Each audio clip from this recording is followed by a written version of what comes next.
बिस्मिल्लाहिर्रहमानिर्रहीम। अगर आप चाहते हैं कि आपकी औलाद के अंदर खुद एतमादी हो, बड़ी सोच हो, आगे बढ़ने वाला हो, काम वाला हो और कोई भी परेशानी उस पर आए लेकिन उसका हौसला ना टूटे, तो ये वीडियो आपके लिए है। वो 5 जुमले आपके साथ शेयर करूंगा कि अगर आप वालिदैन के रूप के अंदर हैं या बड़े बहन भाई के रूप के अंदर हैं तो आपने अपनी औलाद को, अपने छोटे बहन भाइयों को नहीं कहने। अगर आप कहेंगे तो वो उनके लिए जहर साबित होगा। तो बने रहें वीडियो के साथ। चलते हैं आज की टॉपिक की तरफ और सीखते हैं कि वो 5 जुमले कौन से हैं। पहले नंबर पे जो जुमला है वो ये है कि तुमसे कुछ नहीं होगा। जब ये सोच बच्चे के अंदर पैदा हो जाएगी तो उसके अंदर एक खौफ पैदा हो जाएगा। जब भी वो कोई काम करने के लिए आगे बढ़ेगा, कोई सोच सोचेगा तो उसके अंदर एक खौफ बैठ जाएगा कि ये शायद काम मुझसे नहीं होगा। तो इसलिए ऐसा जुमला बोलना औलाद के लिए नुकसानदेह हो सकता है और उसके ज़हन पे काफी बुरा असर पड़ सकता है। हालांकि वालिदैन को जो जुमला बोलना चाहिए इसके मुतबादिल वो ये है कि तुम कोशिश करो, मैं तुम्हारे साथ हूँ। तुम आगे बढ़ो, मैं तुम्हारे साथ हूँ। तुम सोचो, तुम आगे बढ़ने के लिए तुम इनकलाबी सोच सोचो, मैं तुम्हारे साथ हूँ। दूसरे नंबर पे जो जुमला वालिदैन को नहीं बोलना चाहिए और औलाद के लिए जहर साबित हो सकता है वो ये है कि बच्चे को कहना कि तुम दूसरों के बच्चों जैसे नहीं हो। दूसरों के बच्चों को देखो वो कितने अच्छे हैं, तुम उन जैसे नहीं बन सकते। तो इस जुमले से बच्चे के अंदर एक खौफ पैदा हो जाता है कि मैं शायद दूसरों की तरह अच्छा नहीं बन सकता, मैं दूसरों की तरह पेपर के अंदर अच्छे मार्क्स नहीं ले सकता, मैं आगे नहीं बढ़ सकता, मैं टॉप नहीं कर सकता। तो ये जुमला बच्चे के लिए बहुत खतरनाक हो सकता है। आप इस जुमले से परहेज करें क्योंकि उसके दिल के अंदर एक खौफ पैदा हो जाएगा कि मैं दूसरों की तरह नहीं बन सकता। जैसे दूसरे अच्छे हैं, जैसे माशरे के अंदर उनका नाम है, तो मैं अपना नाम नहीं बना सकता, मैं लोगों के सामने खुल के बात नहीं कर सकता, मैं लोगों के सामने आ नहीं सकता, मैं उनके दरमियान बात नहीं कर सकता। तो उसके दिल के अंदर ये एक जुमला बैठ जाएगा ना अगर, तो उसके लिए फिर खराबी का बायस बनेगा। हालांकि इसके मुतबादिल जो वालिदैन को जुमला बोलना चाहिए वो ये है कि तुम बहुत सलाहियत वाले हो, तुम बहुत काम वाले हो, तुम बस मेहनत करो, तुम बहुत आगे बढ़ने वाले हो, तुम्हारी सोच बहुत बड़ी है, तुम बस मेहनत करते रहो, इंशाल्लाह कामयाब हो जाओगे। तीसरे नंबर पे जो जुमला वालिदैन को अपने बच्चों को नहीं कहना चाहिए और बड़े बहन भाइयों को अपने छोटे बहन भाइयों को नहीं कहना चाहिए वो ये है कि बकवास बंद करो। जब भी बच्चा को बात करता है तो उसके माँ बाप अगर उसको बोल देंगे तो बस बकवास बंद करो, तुम ना बोलो, तो उसके दिल के अंदर एक ये बात बैठ जाती है कि मेरी कोई बात सुनता भी नहीं है।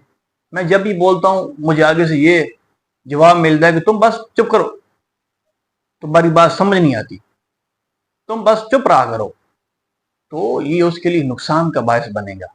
वो ये सोचेगा कि मैं जब भी बात करता हूँ मेरे कोई बात सुनता भी नहीं है। तो उसके दिल के अंदर एक खौफ बैठ जाएगा कि मैं जब अपनों के दरमियान कोई बात नहीं कर सकता तो मैं औरों के दरमियान कैसे बात कर सकूंगा।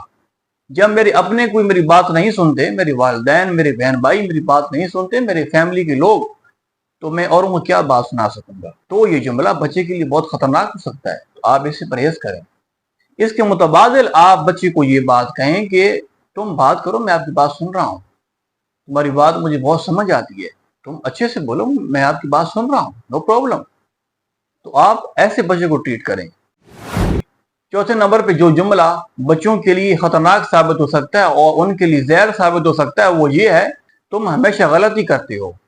जब भी कोई बच्चा बात करता है तो उनको बोलना कि तुम हमेशा गलती करते हो। उसके दिल के अंदर एक बात पैदा हो जाएगी कि मैं जब भी कोई काम करूंगा तो मैं गलती करूंगा, मैं ये काम नहीं कर सकता, अगर करूंगा तो इसके अंदर गलती होगी, तो मेरे वालिदैन मुझको डांटेंगे, तो मैं इसलिए ये काम करता भी नहीं हूँ। क्योंकि जब आपने उसके दिल के अंदर ये खौफ बिठा दिया तो इसलिए वो यही सोचता है कि मैं जो भी काम करूंगा उसके अंदर गलती होगी, मैं सही काम कर सकता भी नहीं हूँ। तो आपसे अपील है, आप अपने बच्चों को ऐसे जुमले ना बोलें कि जिससे उनके अंदर खुद एतमादी पैदा ना हो, उनके अंदर ऐसी सोच पैदा ना हो कि जो उनको आगे लेके जाए, जो इनकलाब वाली सोच उनके अंदर पैदा ना हो। तो आप इससे परहेज करें। हालांकि इसकी मुतबादिल वालिदैन को अपने बच्चे से ये कहना चाहिए कि बच्चे, गलती से इंसान सीखता है, तुम अगली बार इंशाल्लाह इससे बेहतर करोगे, कोई मसला नहीं है, गलतियां इंसानों से हो जाती हैं, तुम इंशाल्लाह आगे और इससे अच्छा काम करोगे। अपनी हिम्मत नहीं हारनी। नंबर 5 पे जो जुमला बच्चे के लिए खतरनाक साबित हो सकता है और उसके ज़हन पर भी काफी दबाव डाल सकता है, वो ये है कि अगर वालिदैन अपने बच्चों को बोलें कि तुम हमारे लिए बोझ हो। अगर बच्चा ये जुमला अपने ज़हन पे ले लेता है तो उसके ज़हन के अंदर बहुत ज्यादा खराबियां आ सकती हैं, उसके ज़हन के ऊपर बहुत ज्यादा दबाव आ जाएगा और वो खुदकुशी की तरफ ले जाएगा उसको, क्योंकि वो ये समझेगा कि मैं फैमिली के लिए बोझ हूं, मैं अपने बहन भाइयों के लिए बोझ हूं, मैं किसी काम का नहीं हूं। मुझे वालिदैन, मुझे बहन भाई बड़े ये बोल देंगे तुम हमारे लिए बोझ हो, तो वो ये समझेगा कि मैं किसी काम का भी नहीं हूं, मैं ऐसे आ गया हूं दुनिया के अंदर। तो वो फिर अपनी जान को खत्म करने की तरफ लेके जाएगा अपनी सोच को। तो इसलिए आप इस जुमले से परहेज करें ताकि आपके बच्चे का मुस्तकबिल अच्छा हो, रोशन हो आपके बच्चे का मुस्तकबिल। इसके मुतबादिल आप अपने बच्चे को ये बोलें कि हम आपसे मोहब्बत करते हैं, तुम हमारे लिए कीमती असासा हो, तुम हमारे लिए बहुत कीमती हो, तुम्हारी जान हमारे लिए बहुत खास है, तुम हमारे लिए बहुत खास हो। तो जब आप ये जुमला अपने बच्चे के साथ बोलेंगे, अपने बच्चे को बोलेंगे, तो उसके अंदर एक हौसला पैदा होगा, उसके अंदर ये बात पैदा हुई कि मैं अपने वालिदैन के लिए बहुत खास हूँ, मुझे कुछ करना चाहिए वालिदैन के लिए, मुझे इनका नाम रोशन करना चाहिए। तो ये जुमले आपके बच्चे के लिए बहुत उम्दा हो सकते हैं, बहुत खास हो सकते हैं, आपके बच्चे की ज़हनी सलाहियत को बढ़ा सकते हैं। आपका बच्चा माशरे के अंदर एक अच्छा नाम पैदा कर सकता है, जो आपके लिए भी माशरे के अंदर इज्जत का नाम पैदा करेगा और आपके बच्चे का भी मुस्तकबिल रोशन हो जाएगा। आई होप कि वीडियो आपको बहुत पसंद आई होगी। तो मिलते हैं नेक्स्ट वीडियो के साथ, अपना बहुत ख्याल रखिए। अल्लाह हाफिज।